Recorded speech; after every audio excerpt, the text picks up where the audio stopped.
10월 27일 월요일. 오늘이 내일을 연다. 세계 문학사에는 참회록이라 불리는 세 권의 고전이 있습니다. 톨스토이의 참회록, 어거스틴의 참회록, 그리고 루소의 참회록. 공통점은 과거의 어리석음을 돌아보며 깊이 후회하고 새로운 삶으로 전환된 이야기를 담았다는 점입니다. 20세기 기독교 변증가 C.S. 루이스 역시 비슷한 경험을 했습니다. 사랑하는 아내와 사별한 후 그는 깊은 슬픔 속에 일기를 쓰기 시작했습니다. 그의 고백은 단순한 기록이 아니라 절망 속에서 마음을 붙드는 기도였고 정신을 지탱하는 버팀목이었습니다. 그렇게 탄생한 책이 바로 헤아려 본 슬픔입니다. 이 책은 개인의 비극을 넘어 고통 가운데서도 믿음을 회복할 수 있다는 강력한 증거가 되었습니다. 우리 역시 과거의 아픔에 사로잡혀 시간을 흘려보낼 때가 있습니다. 내가 예전에는 말이야 라는 말에 머무르는 순간 현재의 가능성은 작아집니다. 그러나 과거가 힘들었다고 미래가 반드시 어두운 것은 아니며 반대로 과거가 화려했다고 지금이 저절로 빛나는 것도 아닙니다. 오늘을 가꾸는 사람만이 내일을 열 수 있습니다. 오늘의 말씀. 형제들아, 나는 아직 내가 잡은 줄로 여기지 아니하고 오직 한 일, 즉 뒤에 있는 것은 잊어버리고 앞에 있는 것을 잡으려고. 오늘의 만나. 과거는 배움의 토양으로, 현재는 믿음과 열정으로 채워가는 지혜로운 삶을 살아가십시오.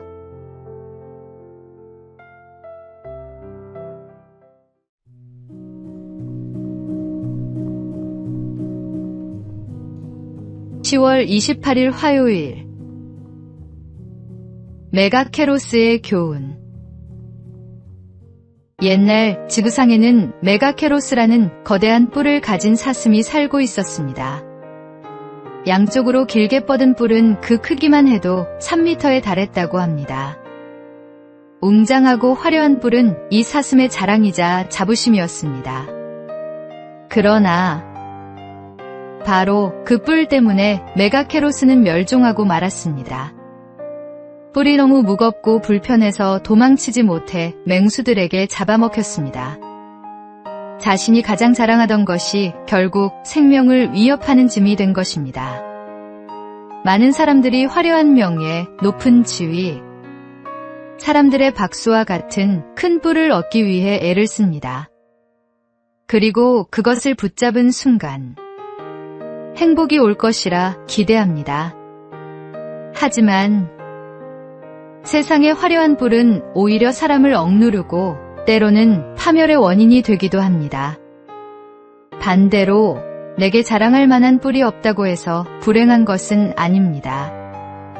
오히려 그것은 하나님 앞에서 더 안전할 수 있는 은혜일지 모릅니다. 하나님은 우리의 외적인 자랑이 아니라 겸손히 주님께 의지하는 마음을 기뻐하십니다. 세상이 자랑하는 뿔을 좇지 마십시오. 하나님이 주시는 은혜와 성령의 인도하심을 좇으십시오. 진짜 축복은 내가 붙잡은 뿔이 아니라 나를 붙드시는 주님께 있습니다. 오늘의 말씀. 하나님이 교만한 자를 물리치시고 겸손한 자에게 은혜를 주신다 하였느니라. 오늘의 만나. 세상이 추구하는 것들보다 하나님이 기뻐하시는 겸손한 마음이 진정한 보물입니다.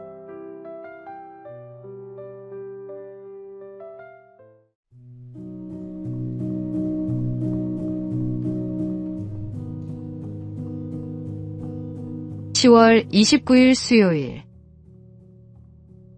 닫힌 문 너머의 축복. 언젠가 한 권사님의 간증을 들었습니다. 그 권사님은 한국 시각장애인 최초의 박사이자 미국 조지 W. 부시 행정부에서 백악관 국가장애 위원회 정책차관보를 지낸 강영우 박사님의 부인이십니다.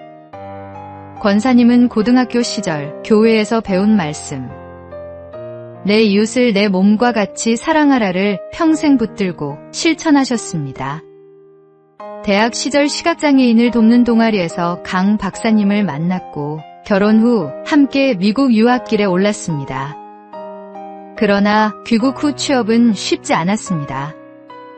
그때 하나님께서 닫힌 문을 대신해 또 다른 문을 열어주셨습니다. 미국 대학 교수직 제안이 있었고 마침내 백악관까지 길이 이어졌습니다. 두 아들은 아버지의 모습을 보며 꿈을 키웠습니다.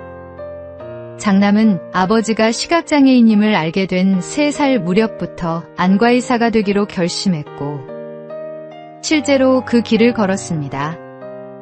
차남은 법학을 전공해 아버지의 뒤를 이어 오바마 행정부 특별입법 보좌관으로 섬겼습니다.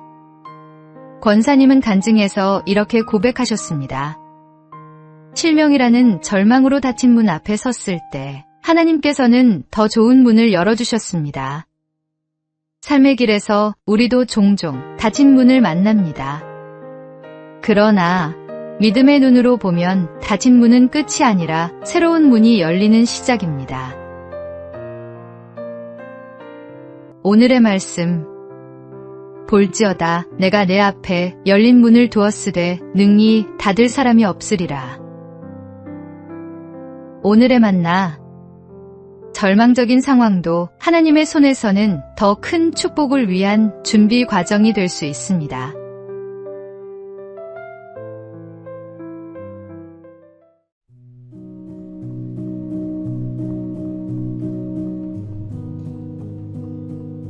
(10월 30일) 목요일. 낙타의 지혜. 낙타는 하루의 시작과 끝을 반드시 주인 앞에 무릎을 꿇으며 맞이합니다. 저녁이 되면 등에 진 무거운 짐을 내려놓기 위해 무릎을 꿇고 아침이 되면 다시 새로운 짐을 싣기 위해 주인 앞에 엎드립니다. 낙타의 주인은 그가 감당할 수 있는 무게를 잘 압니다. 그래서 결코 짊어질 수 없는 짐을 얹지 않습니다. 우리의 삶도 이와 같습니다. 하나님은 우리를 누구보다 잘 아시는 분입니다. 우리가 감당할 수 없는 무거운 짐을 맡기시는 분이 아닙니다.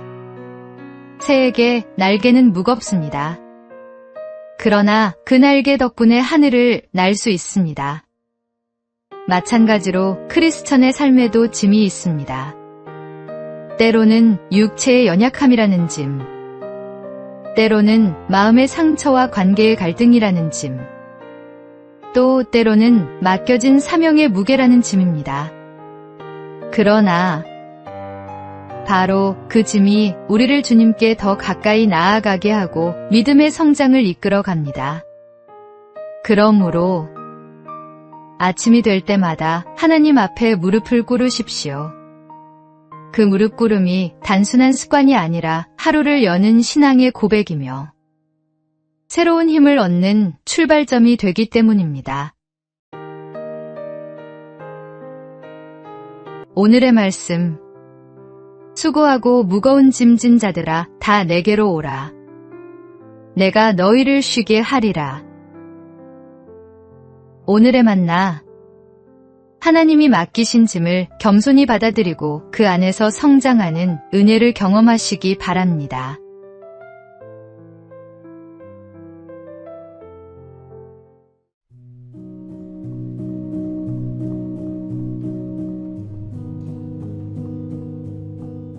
(10월 31일) 금요일.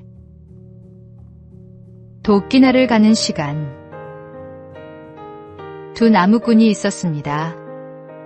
한 사람은 친구를 이기겠다는 마음으로 새벽부터 밤늦게까지 도끼질을 멈추지 않았습니다. 그러나 다른 이는 50분 일하고 10분은 꼭 쉬었습니다. 산을 내려올 시간이 되어 보니 쉬어가며 일한 친구가 오히려 더 많은 장작을 준비했습니다. 놀란 첫 번째 나무꾼이 이유를 묻자 친구는 이렇게 대답했습니다. 나는 쉬는 시간마다 도끼날을 갈았네. 한 달을 마무리하는 오늘, 우리의 삶도 이와 같지 않을까요?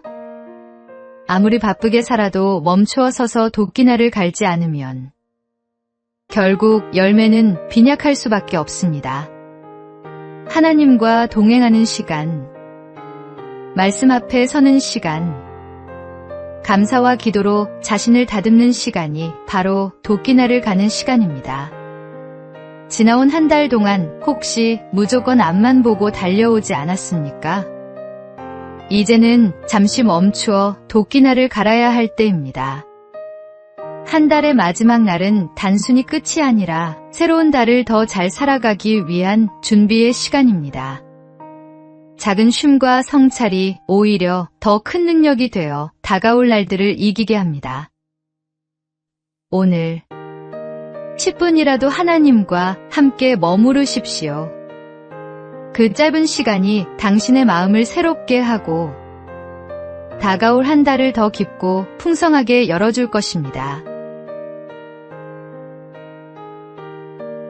오늘의 말씀, 너희를 향한 나의 생각을 내가 아나니 평안이요 재앙이 아니니라.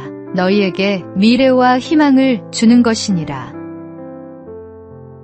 오늘의 만나, 바쁜 일상 속에서도 하나님과 함께하는 시간을 통해 영적 도끼날을 날카롭게 하는 지혜를 가지십시오.